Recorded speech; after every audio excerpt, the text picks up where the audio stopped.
we're basically at the end of what seems to be a long hundreds of years. It is hundreds of years away. So if we're not jaded in any way. This is the little dollop of stuff on the top of our week, isn't it? Because we didn't think we would be able to make it, and here we are. So yeah. We're just going to sit down and have a bit of a nap, actually, I think. Oh, yeah, I don't know where the last week has gone. This is what is known as D-Mob happy. Yes. Because once we finish with you guys, we get on Big Silver Bird and we kiss the floor of the BA compartment. Because we're taking us to England, where they know that you don't make tea like you make coffee.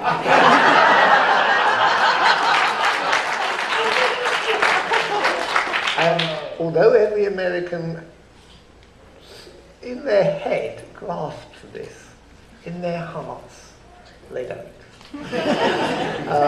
It has been fun. It always is fun, especially if you start with Seattle, because with no offence to you guys, I think Discworld Fan Centre is right in the middle of Seattle, judging by the event we did there. There were so many young ladies who wanted to get near me. I was quite happy to get near them, but some of them wore corsets. Some of them, please. I'm an old man. Would you like me to kick off and read a bit from Snuff? Yes, let's read some Snuff. Would you like to hear a bit from Snuff? Yes. There might be a little bit of introduction. Okay, over to you. I would quite like to read the Crockett bit, if you don't mind, because it's my absolute favourite bit in the whole book. You okay with that? Yeah. Yeah? Okay.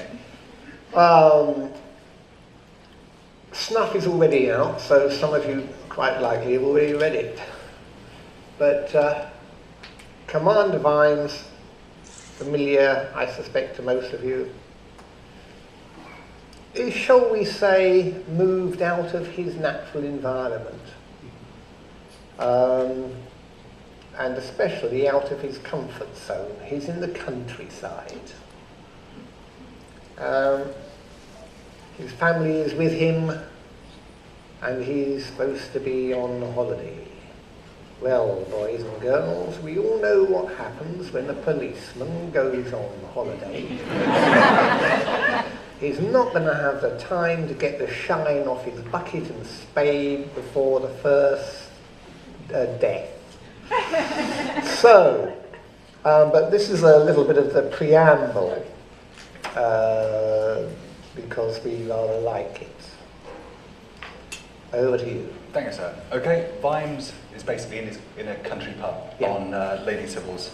Anyone here ever been in a British country pub? Yes. Yes. Especially for extra points in Somerset? Yes. Yes. Right, that's cider.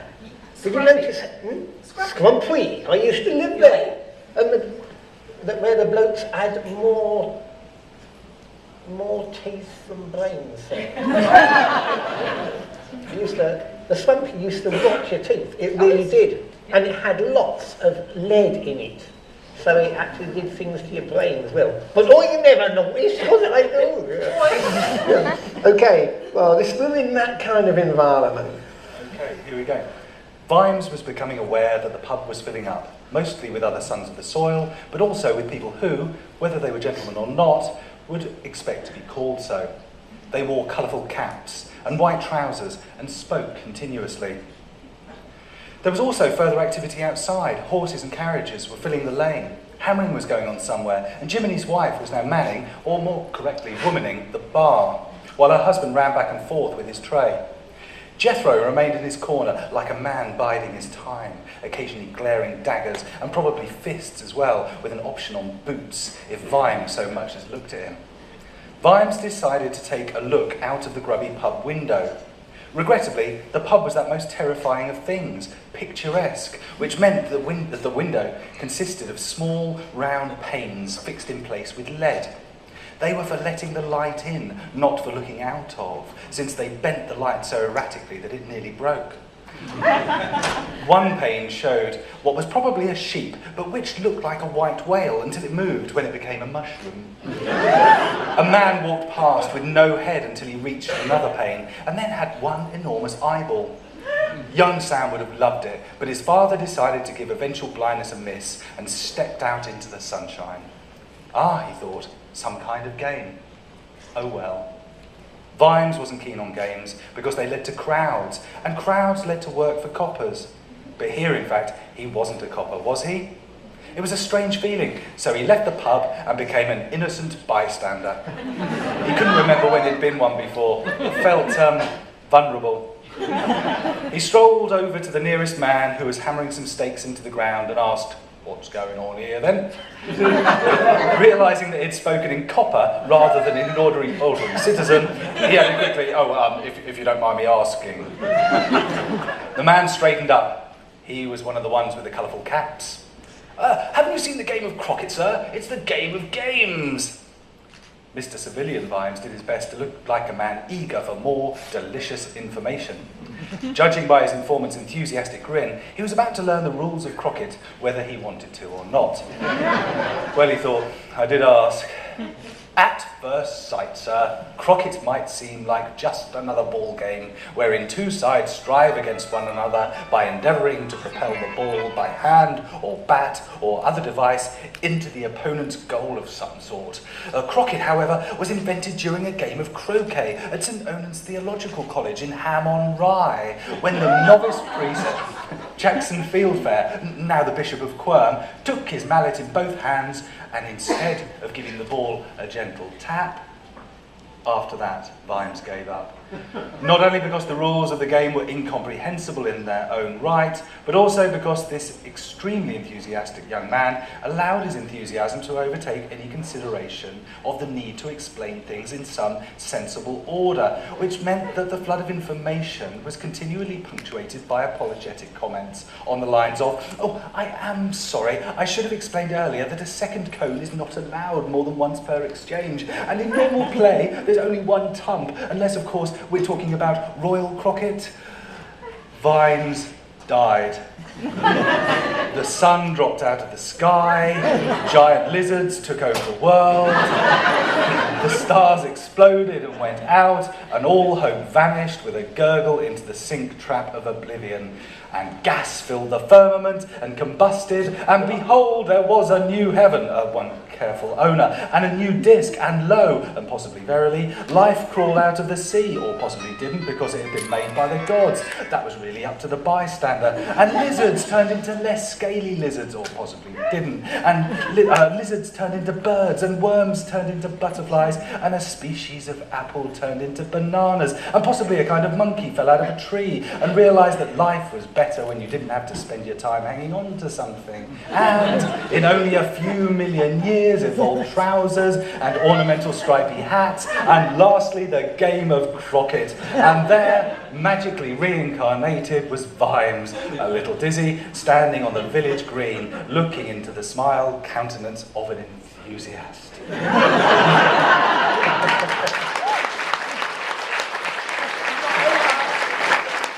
It's not over yet. There's more. He managed to say, "Well, that's amazing. Thank you so very much. I look forward to enjoying the game." At which point, he thought a brisk walk home might be in order, only to be foiled by a regrettably familiar voice behind him saying, "You, yes you, I say you, aren't you Vimes?" It was Lord Rust, usually of Ankh-Morpork, and a fierce old warhorse, without whose unique grasp of strategy and tactics, several wars would not have been so bloodily won.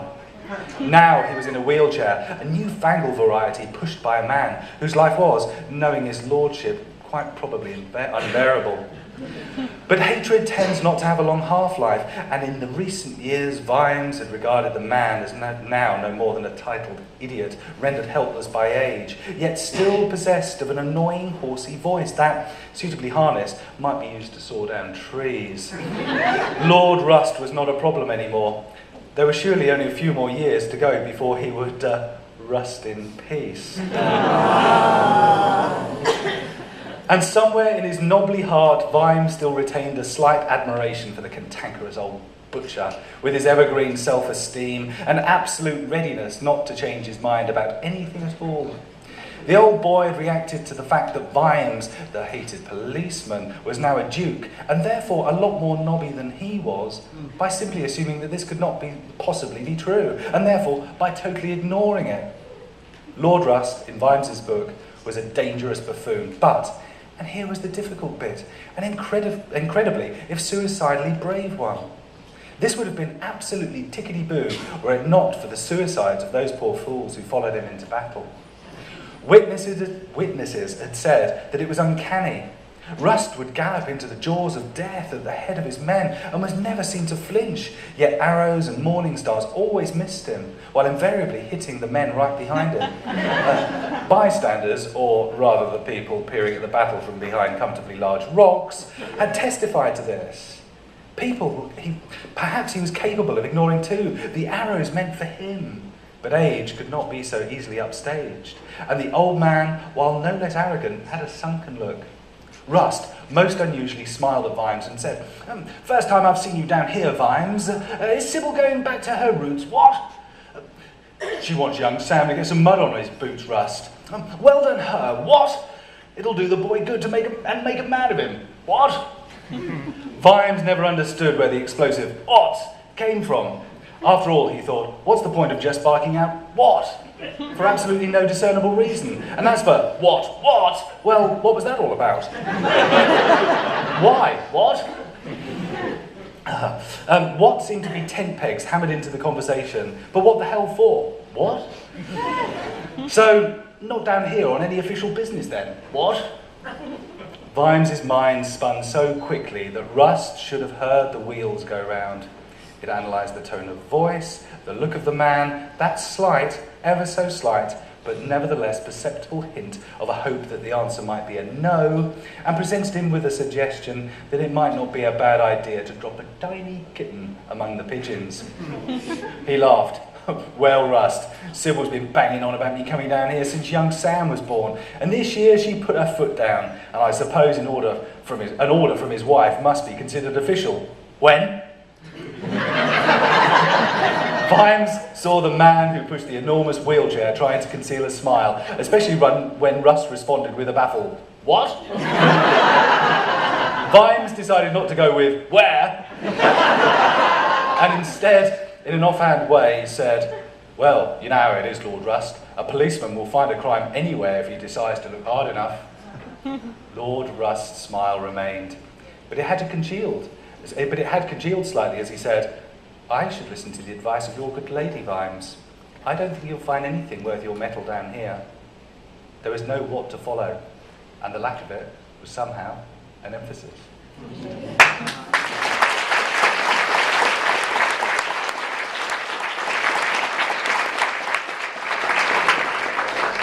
There's a lot more like that. I especially look forward to reading the Jane Austen bit. I love the Jane Austen bit. Do you want to do the Jane Austen bit? No, I'll tell you what I do. I'll give it to Anne. Well, I think that people might want to ask questions, and we haven't got that much Would you time. like to find the... Thank you. Yes, the Jane Austen bit. You had a lot of fun writing that, didn't you? Yeah. The background to this is that Sybil's got lots of friends. Sybil is his wife. And one of them has, I think was it seven? Seven. Yeah, 7 girls, which she wants to marry off. And so there's a lot of balls involved. Now, I'm not a man to take advantage of this fact. But to be honest, I'm sure she had lots of fans, and I very much liked her writing, but I couldn't stand a lot of Jane Austen when I was a kid. Mostly because I knew that my ancestors were probably going to be the farm workers. And in Jane Austen, no bugger ever does a hand's turn. They just keep on worrying about bloody bonnets. And so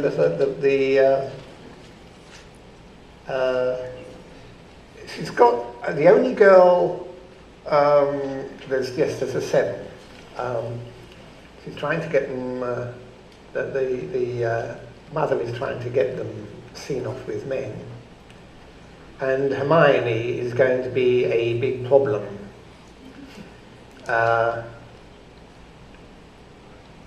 Because she's a lumberjack. At which point Vimes says, it is a universal truth worth repeating that a man with rolling acres is in want of a woman who can handle a great big chopper. Well, unfortunately, his wife stops him saying the last word, but I thought you were all grown up here. At which point He gets slapped. Yes. And Terry asked me, and it's worth racing to the end of the book for the bit at the end that always makes me laugh. Yes, can we find a tree with a naughty name? So Google was my friend. Rude trees. Oh! There's a lot of rude trees out there. Fantastic. And I'm not going to give you the name of the one that Terry chose, but yes, it's well, it was it just jumped out at you, as it were. Yes, it did, in fact, yes. So if you like the Jane Austen bit, I think Anne is... I think it's quite early on. Anne's reading the whole book. It's awesome. Awesome is a word that we're not allowed to use. Anyone got a question while the search is going on? Any old description? Oh, there's the lady over there, the hand went up. Absolutely. Hi. Could you talk a little about your documentary? What, the death one? Yeah. If you don't mind. How many of you saw it? Okay. Well, fairly soon we're going to be having to write some letters to the widow of one man and the wife of another. That was a harrowing thing to do. I think it needed to be done. The BBC asked me to do it, and I did it. We did far more filming that ever went on, well, 3, 4, 5 times more filming, and lots more interviews. Does everyone know what the subject of the documentary was? No. Oh, right, okay. It was called Choosing to Die. It was about... I can go through it fairly quickly. There's an organisation called Dignitas in Switzerland. If you want to die, they help you die. Usually with a poison. A regrettable thing is, what is the poison? Pentobarbital. Actually, if you were on death row, you would have pentobarbital, but you'd get something else as well, which would put you to sleep before it puts you to death. And when I watched the gentleman die, because we actually, since I've been asked this, we have to go the whole hog. The BBC contacted people known to have been in touch with Dignitas, who were Brits, who were going to go, and said, can we follow you on your journey? And everyone said yes. In fact, ones that, I think there was about 20 involved. They were really the ones we could only choose 2. And they were quite upset that we weren't doing it. And they wanted to die, usually all for the same reason, that they were possessed of a debilitating and very unpleasant illness for which there was no cure. There are quite a large variety of these. And our researcher chose 2, and we did follow the journey of both of them, and were present at the death of one of them, which is what we're really talking about here. He was a man called Peter, and he was an English gentleman, very well spoken. How English? We got on with him and his wife amazingly well, Yes. bonding almost. Even though, we are simply photographing what is going on, we can't really be involved, but at the same time, we love those guys. Because they were and the point is, Peter, oh, crikey. I mean, it comes back to me in a flood. We thought that probably we would follow them right up to the point where Peter and probably his wife went into the room where a very nice little lady will give him what she calls the medicament. Yes. And it's all done very properly. There's a camera overhead. And about 3 times, the biblical 3 times, he's asked whether he understands what he's doing, whether he understands that if he drinks this, it will kill him. And he answered yes to all of them. Because what wasn't shown in the documentary is that shortly after the police are called. Yes.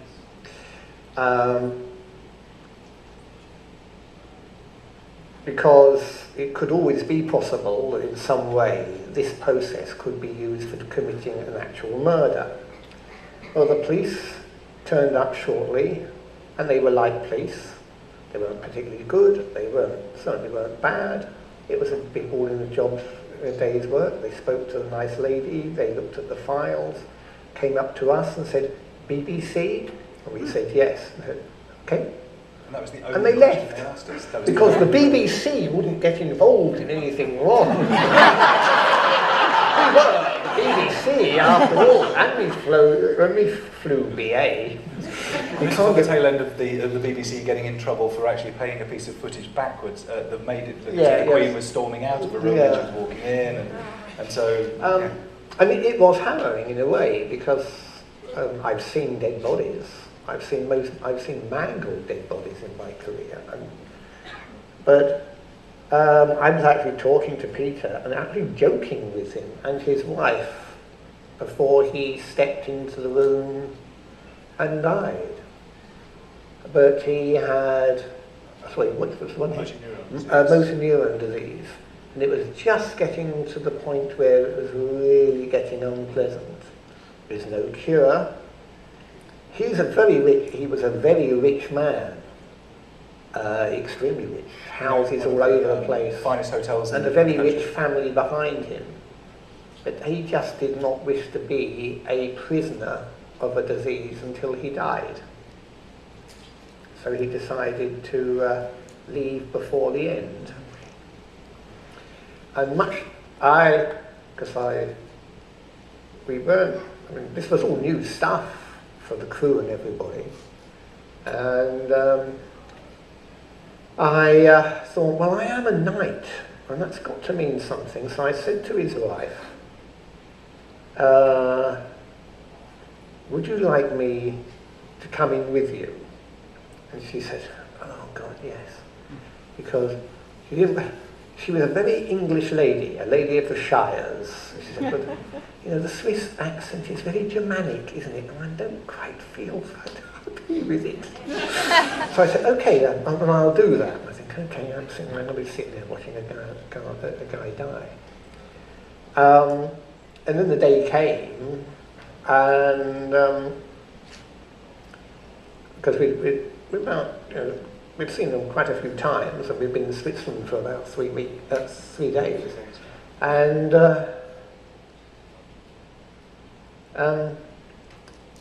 we were we've been looking at our watches. Oh, well, now. And they said, yes, all of you, come in. The cameraman, everybody, the sound man. We all went in. They were saying, come in. And then Peter, God bless him, after there were two potions.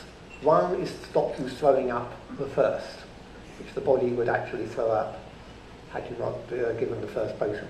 It's vitally important to keep it down. Yeah, and you have to keep it down.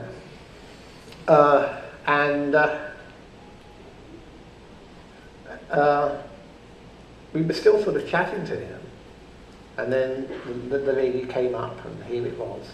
He said, well, thank you very much for this, he said. You were very kind. I've been treated very kindly by you, and with everyone involved. And he held out his hand and shook my hand and said, have a good life. I know I have. And he said the same thing to Rob. And then he was going around and thanking everybody by name. This is a man that's already drunk the hemlock, as it were. That's how he referred to it. But it wasn't taken. And then he got embarrassed because he couldn't remember the name of the sound guy. Oh, I'm really sorry.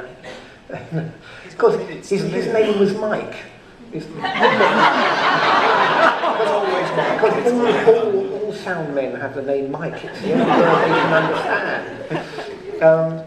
And then he went and sat down next to his wife, in between his wife and the nurse, who was just, as it were, keeping a watchful eye, and died, making a rather guttural noise as he did so. And I can tell you that very few deaths are silent. The body goes on making noises even if the brain is no longer engaged. It takes quite a long time for the whole of a body to die, as any medic will tell you. And the snow was falling And the snow was falling. Oh yes, and the snow was falling.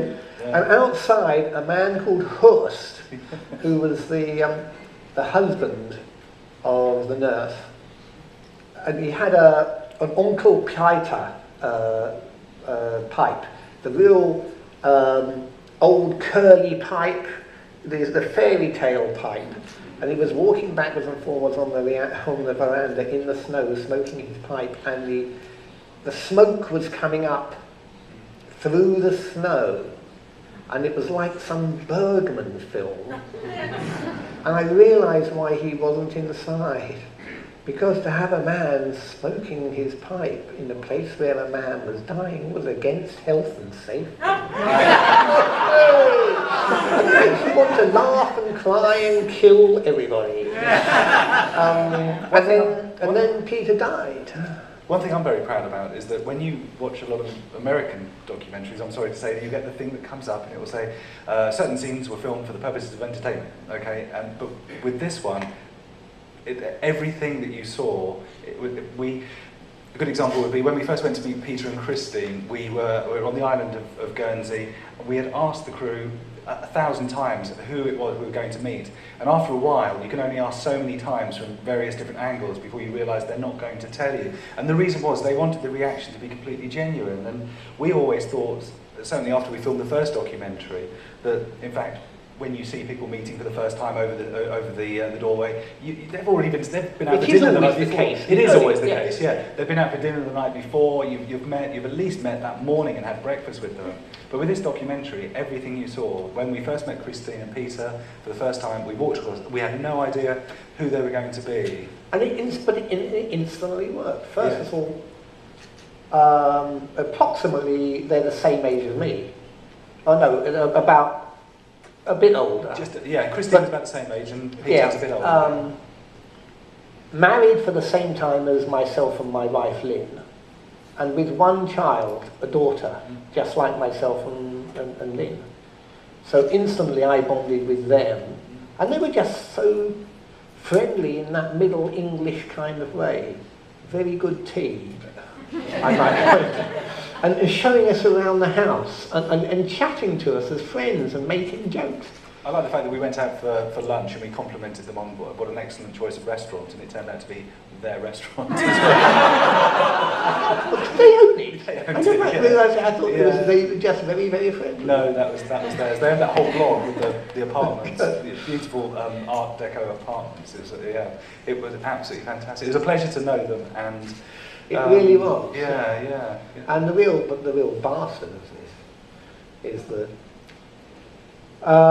if you were Dutch, you could arrange, again, for medical reasons, an assisted death via your GP. If your GP would not help, then he would pass you on to the practitioners who would. And it was all done under a code of contract. And what's not shown on that particular movie was simply because we had time problems. We talked to one of the senior guys who oversaw the whole thing. There was a lot of box ticking. How ill was the person? were they compos mentis, which is obviously the most important thing. And we heard some very harrowing stories from him, some of which we probably couldn't even put on air, especially about the screaming yellow skeleton will stay with me for some time. People in real extremists that really had to be let go free. And it took a lot of time, and it took a lot of a lot of out of all of us, all around that Christmas and afterwards, and right into the spring, didn't it? Oh yeah. I don't think we'll ever. No, of course we won't. I said we'll never forget it. It was such an. But the thing was, there was the two guys, a younger guy. We followed both, but we didn't follow the younger guy because we know even if we did, and he was all for it, and so was his family. Showing one death on television, you can say, yeah, that's public interest. Two is prurience, so we didn't. You weren't surprised on the night when the night of broadcast, we were at the director's mother's house, and I was sitting next to the guy who composed the music for it, and I had my iPhone out, and I was following Twitter just to see what people thought of it, and I thought there might be one or two comments. And Terry was entirely not surprised by this, but they were coming down more than one a second. They were coming down, hundreds and hundreds, and I could not scroll fast enough to keep up with everything. And Terry wasn't surprised, but I was amazed that 99.9999% were in favour. And Terry's going, well, it's the commonality of mankind. Of course people are going to be in favour. My father, he knew when he was dying. He had a year to know that he was dying. The doctor was very frank with him. Had a great big stent which kept him going. But they said, you've got about a year. Although they lied to him and my mum about, just come to do your medications, which actually mean in the end, kill you with morphine. I would have preferred if they had said, in the end, we're going to give you a shitload of morphine, which will make you feel very, very happy and then very, very dead. But it would be much better than what the disease would do. Because my dad was a practical person. And the world is not a good place for practical people to live in, because it's run by impractical ones.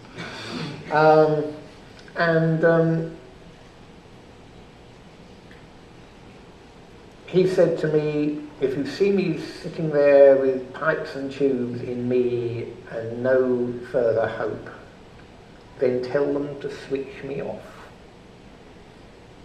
I did, but they were big nurses and I didn't want to fight them because this was in Wales at the time, and they were tough guys, tough girls. And I felt very ashamed about this, which is why I did the documentary. So we've got just over 15 minutes left. That was an excellent question. No, there we are. It just opens up a whole thing. We haven't spoken about it at all. Elsewhere. Yeah. I get the feeling in the States we're never going to see it. We'll have to download it off the internet or something. Yeah, that's right. Yeah. But many people here have seen it. Didn't it appear in the States? No, it's never been on here. Well, I know there's assisted dying, and you understand I say assisted dying. It's not assisted suicide. Suicide is an irrational act. What coroners in England call, they usually say, so-and-so took their life while the balance of their mind was disturbed. In that case, they don't use the word suicide. It means the person was mentally ill. But the people that go for assisted dying in Oregon or wherever else are making a decision while they're compos mentis about the future. They're doing what a responsible person might be doing. That's why I hate it being called assisted suicide. Would you like me to read the Jane Austen bit? Let's bring them back. Yeah. It does knock it out of you, even when we discuss it now. It really is as if it was just yesterday. Crikey, doesn't it just? Yeah, so it might take me a moment just to wind into this. I haven't read this out loud before, so do bear with me. Okay, so the introduction on this is that Vimes is at Ramkin Hall, Crundle's, and yet another tea party that Sybil has organised, and Vimes is there, and he's been told to be on his best behaviour. No, she's got no. This is at the home of the that's right. Yes, not girls and the mother who wants to get rid of them, more or less. Okay, here we go. The rest of the day did not work out well. Vimes, suspicions filling his mind, was metaphorically, and only just short of literally, dragged by Sybil to see her friend Ariadne, the lady blessed with the 6 daughters. There we are. Six, yeah, what do we know anyway? That's a long time ago. In actual fact, there were only 5 visible in the chintzy drawing room when Sybil and he were ushered in. He was fated as the dear, brave Commander Vimes. He hated that shit. But under Sybil's benign but careful gaze, he was wise enough not to say so, at least not in those precise words. And so he grinned and bore it while they fluttered around him like large moths, and he waved away yet more tea cakes and cups of tea that would have been welcome were it not that they looked and tasted like what proper tea turns into shortly after you drink it. As far as Sam Vimes was concerned, he liked tea, but tea was not tea if, even before drinking it, you could see the bottom of the cup. Still worse than the stuff he was being offered was the conversation, which inclined towards bonnets, a subject on which his ignorance was not just treasured, but venerated. And besides, his breeches were chafing, wretched things, but Sybil had insisted, saying that he looked very smart in them, just like a country gentleman. Vimes had to suppose the country gentleman had different arrangements in the groinal department.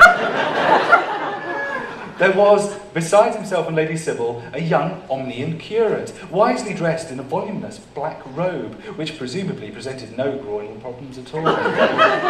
Vimes had no idea why the young man was there, but presumably the young ladies needed somebody to fill with weak tea, suspect scones, and mindless twittering conversations when someone like Vimes wasn't there. And it seemed that when the subject of bonnets lost its fascination, the only other topics were legacies and the prospects for forthcoming balls. And so, inevitably, given his restlessness in female company, a growing disaffection for urine-coloured tea, and small talk that would barely be visible under a microscope, Vimes said, excuse me asking, ladies, but what is it that you actually do? I mean, for a living? This question elicited 5 genuinely blank looks. Vimes couldn't tell the daughters one from the other, except the one called Emily, who certainly lodged in the mind, and possibly also in doorways, and who now said, in the tones of one slightly out of her depth, I do beg your pardon, Commander, but I don't think we understand what you just vouchsafed. I meant, well, how do you make a living? Are any of you in employment? How do you make your daily crust? What work do you do? Vimes could pick up nothing from Sybil because he couldn't see her face, but the girl's mother was staring at him with gleeful fascination. Oh well, if he was going to get it in the neck, he might as well get it all the way down. I mean, ladies, he said, how do you make your way in the world? How do you earn your keep? Apart from bonnets, do you have any skills, like cookery, for example? Another daughter, quite possibly Mavis, but Vimes was guessing, cleared her throat and said, Fortunately, Commander, we have servants for that sort of thing. We're gentlewomen, you see. It would be quite unthinkable for us to go into trade or commerce. Oh, the scandal, it's just not done. By now, there appeared to be a competition to see who could terminally baffle who, or possibly whom, first. But Vimes managed to say, don't you have a sister in the timber business? It was amazing, he thought, that neither their mother nor Sybil was as yet adding anything to the conversation. And now another sister, possibly Amanda, looked about to speak. Why in the world did they all wear those silly diaphanous dresses? You couldn't hope to do a day's work in something as skimpy as that. Amanda, possibly, said carefully, I'm afraid our sister is a bit of an embarrassment to the family, Your Grace. What, for getting a job? Another one of the girls, and Vimes was in fact getting really confused at this point, said, well, Commander, she has no hope of making a good marriage now. not to a gentleman. This was becoming a tangle, and so Vimes said, "Tell me, ladies, what is a gentleman?" After some whispered conversations, a sacrificial daughter said very nervously, "We understand the gentleman is a man who does not have to sully his hands by working." Adamantium is said to be the strongest of all metals, but it would have bent around the patience of Sam Vimes as he said, with every syllable carefully smelted, "Oh, a layabout."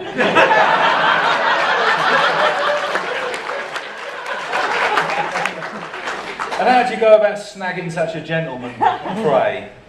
Now the girls looked as if they were indeed praying. One of them managed to say, "You see, Commander, our dear late father was unlucky in the money markets, and I'm afraid that until the death of Great Aunt Marigold, of whom we have expectations, there is, alas, no money for a dowry for any of us." The heavens held their breath while the concept of a dowry was explained to Sam Vimes. And ice formed on the windows as he sat in strangulated thought. At last he cleared his throat and said, "Ladies, the solution to your problem, in my opinion, would be to get off your quite attractive backsides and go out there in the world and make your own way. A dowry? You mean some man has to be paid to marry you? What century do you think you're living in? Is it just me, or is it the most bloody stupid thing you could ever imagine?" He glanced at the beautiful Emily and thought, "Good grief, men would line up on the lawn to fight one another. My dear, how come no one's ever told you? Gentility is all very well, but practicality has its uses.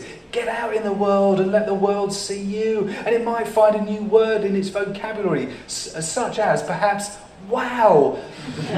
Aloud he continued, "Honestly, there's lots of jobs out there for a young lady with her wits about you. The Lady Sybil Free Hospital is always on the lookout for sharp girls to train as nurses, for example. Good pay, very fetching uniforms, and a fine chance of snagging a skilled young physician who's on his way to the top, especially if you get your boot behind him. Plus, of course, as a nurse, you inherit an amazingly large amount of amusing and embarrassing stories about things that people put up there." Perhaps this is not the time, but anyway, there's also the possibility of becoming a matron if you reach the specified weight. A very responsible job of use to the community at large, and giving you at the end of a long day the satisfaction that you've done something good to the world. Vimes looked around at the pink and white faces contemplating a jump into the unknown and continued, "Of course, if you really want to stick with bonnets, then Sybil and I own a decent property up in Old Cobblers in the big city, which is standing empty at the moment. Used to be a tough area, but the upwardly mobile trolls and vampires are moving in right now. And the heavy dollar and the dark dollar are not to be sneezed at, especially because they'll pay top dollar for what they want. Quite a sophisticated area too. People actually put tables and chairs out on the pavements and they don't always get stolen. We could let you have it rent-free for 3 months to see how you do, and then maybe you'd have to learn the concept of rent, if only for your own self-respect. Trust me, ladies, self-respect is what you get when you don't have to spend your life waiting for some rich old bird to pop her clogs. Any takers?" Vimes took as an optimistic sign the fact that the girls were staring at one another with what could only be called a wild surmise at the prospect of not being totally useless ornaments. And so he added, "And whatever you do, stop reading bloody silly romantic novels." There was, however, a pocket, or possibly a purse, of resistance to the revolution. One girl was standing by the curate as if she owned him. She looked at Vimes defiantly and said, "Please, don't think me forward, Commander, but I'd rather like to marry Jeremy and help him in his ministry." Very good, said Vimes. "And you love him and he loves you? Speak up, the pair of you." They both nodded, red with embarrassment, each with one eye on the girl's mother, whose wide grin suggested that would be a definite plus. "Well then, I suggest you get yourself sorted out, and you, young man, would be advised to find a better paying job. Can't help you with that, but there's loads of religions out there these days. And if I were you, I'd impress some bishop somewhere with my common sense, which is what a clergyman needs above everything else. Oh, well, nearly everything else. And remember, there's always room at the top, although in the case of religion, not right at the top, eh?" Vimes thought for a moment and added, but maybe the best idea, ladies, might be to take a look around a bit until you find some lad that's got the makings of a successful man, noble or not. And if he suits, then get behind him, support him as necessary, help him up when he's down, and generally be around when he looks for you, and make certain that he'll be around when you look for him. Well, if both of you put your backs into it, then it might turn out to be something good. It certainly worked once before, didn't it, Sybil? Sybil burst out laughing, and the overwhelmed girls nodded dutifully as if they actually understood. But Vimes was gratified to feel a gentle prod from Lady Sybil that offered hope that he was not going to pay too high a price from his wife for speaking his mind to these precious flowers. He looked around as if seeking to tidy things up. Well, that seems to be that, yes? Excuse me, Commander. It took Vimes some time to see where the voice had come from. This daughter hadn't spoken a word all afternoon, but had occasionally scribbled in a notebook. Now she gazed at him with what looked like a somewhat brighter smile than the rest of her sisters. Can I help you, miss? And perhaps you'll tell me your name? Jane, Commander. I am endeavouring to be a writer. May I ask if you have any views on whether that's an acceptable career for a young lady? Jane, thought Vimes, the strange one. And she was. She was just as demure as the other sisters, but somehow, as he looked at her, he got the impression that she was seeing right through him, thoughts and all. Vimes leaned back in his chair, a little defensively, and said, well, it can't be a difficult job, given that all the words have probably been invented already. So there's a saving in time right there. Considering that you simply have to put them together in a different order. That was about the limit of his expertise in the literary arts. But he added, what sort of thing were you thinking of writing, Jane? The girl looked embarrassed. Well, Commander, at the moment I'm working on what might be considered a novel about the complexities of personal relationships with all their hopes and dreams and misunderstandings. She coughed nervously as if apologising. Vimes pursed his lips. Yes, sounds basically like a good idea, miss, but I can't really help you on that. Though if I was you, and this is me talking off the top of my head, I'd be putting in a lot of fighting and dead bodies falling out of wardrobes. And maybe a war, perhaps, as a bit of a background? Jane nodded uneasily. A remarkable suggestion, Commander, with much to recommend it, but possibly the relationships would be somewhat neglected. Vimes considered this input and said, well, you might be right.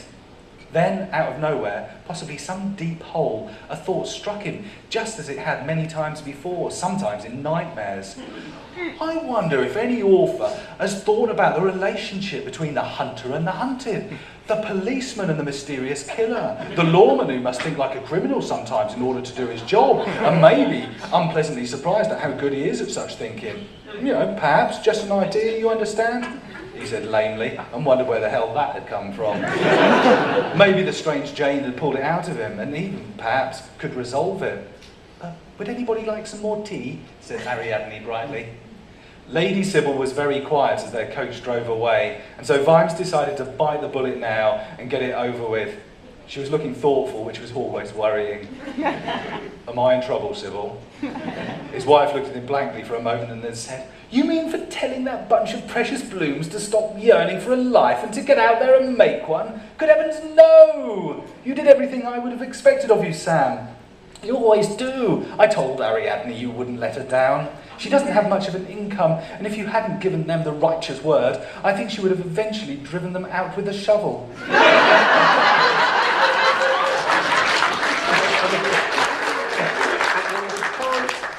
Because the book is now out, so some of you already know it, that is why, about 1 year later, there is a book which is in fact dedicated to Commander Sir Samuel Vimes. That's it. And it's called Pride and Extreme Prejudice.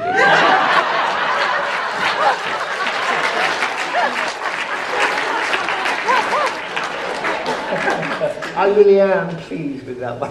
Yeah. The final bit was, Sybil just continued, no, Sam, I just wonder what goes in your head, that's all. I mean, I'm not sure some people think being a policeman is just a job, but you don't, do you? I'm very proud of you, Sam. I wouldn't have you any other way, but I do worry sometimes. Anyway, well done. I look forward with interest to see what young Jane writes. So there you are. That's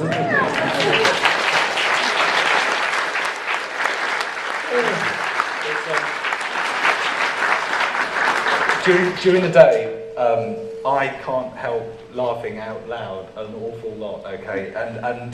But Terry always surprises me because a scene's going really well, and I'm laughing along with it, and then Terry drops the line in that actually means that I have to step outside the office because I'm actually going to die if I don't. Just punking off early. But my favourite one is that Sam Vimes is in a huge bath in Ramkin Hall, and he's under the bubbles, and he's conversing with Sybil. They're having a nice chat, and Sybil takes off her bathrobe and slips into the water, and Terry said, and the bubbles rose, as did Sam Vimes' spirits. And I had to go away for a bit on that one. And that was it, because Terry ended the scene and everything else was just left for you, the reader, as it was left for me. Oh God, that was great. Yeah, thank you for that. Brevity is the soul of wit. Yes, it is, absolutely. One of our favourite pieces of grammar is the ellipsis, and we order them in daily. Yeah. Sometimes we make our own, because the ones you make at home are a lot better than the ones the shop bought. Terry makes me stick them in like that, and if I mess them up, then I use one of the dots as a semicolon. So the recyclable school of literature, Terry tells me. So we've got to head off in a minute, unfortunately, because we've got to head back to the UK. But thank you for the. I mean, it was the one question, but thank you for that. We could probably sit here all afternoon talking about that, and if I had 8 hours, I'd probably sit here and read the rest of this too, because I love it so much. And I hope you can tell that that's actually from the heart. I'm not sitting here saying, go out and buy it, because I assume most of you will. I love it. And the reason for us being so definite about going is we've got about a day and a half's time to get out of the jet lag before we do this whole circus again in England, only even heavier. Yeah, the Theatre Royal Drury Lane, where I last watched 2 of the river dancers doing their stuff.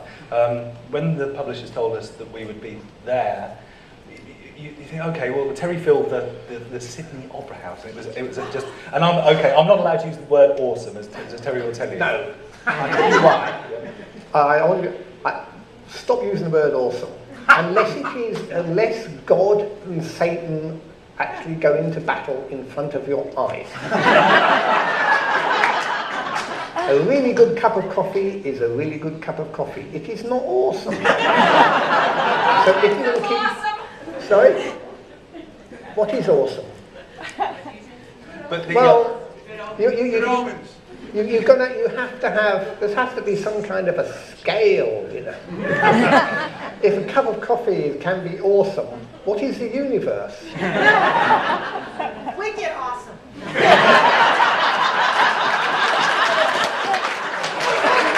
God bless America.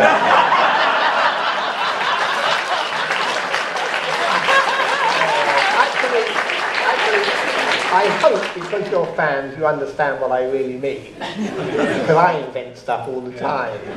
But I just, I rather treasure the English language, even when it's the American language. And if you treat it with respect, you get more fun sometimes, or actually, with carefully calculated disrespect. But the Sydney Opera House, I did walk out and I couldn't help uttering the word awesome, because you were there with Garth Nix, and there was little old me about to read to 2,500 people in the Sydney Opera. It was incredible. So when they told us it was Theatre Royal Drury Lane in London, that also holds that awesomeness for 2 British blokes. Not awesome. All right, great, kind of great. Kind of yeah, a little bit impressive stuff. Yeah, it's great. Well done, that man. A pedant. But there was 2,500 people, and you think, well, in Sydney they don't get to see Terry much, so that's fine. And on the day of the show, they had more people waiting in reserve than for tickets they'd already sold, and they asked Terry if they could open it up, so Terry was sitting in the round, so in other words, they were sitting behind you as well as in front. So we knew that it was a great gig. Can we tell them about, you've got time to tell them about the teeth? Oh, the teeth, yeah, oh God, yeah, that took up about half of the gig, So actually. you're going to take us sometime to have to explain how much time have you really got. About 40 seconds, yeah, we actually have none, yeah. Plastic teeth from Hogfather. We had a load of them. We had millions. Many of you must have them. If you haven't, every fan in the world will have some of the plastic teeth. And we took the last lot to Sydney because we couldn't get rid of them. And because it was in the round, it was ever so weird. I think the whole thing ended with me in the swivel chair going round and round with throwing plastic teeth at the audience and saying, careful, some of them are sharp.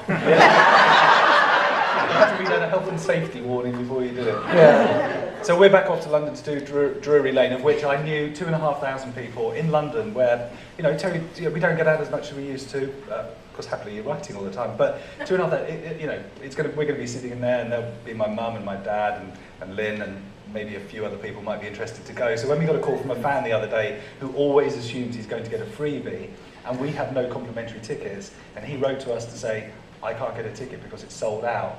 That was quite awesome as well, actually. Right, it was awesome. It was awesome. Yeah. I'm going to leave it on an awesome because we do have to run to Dallas, unfortunately. So.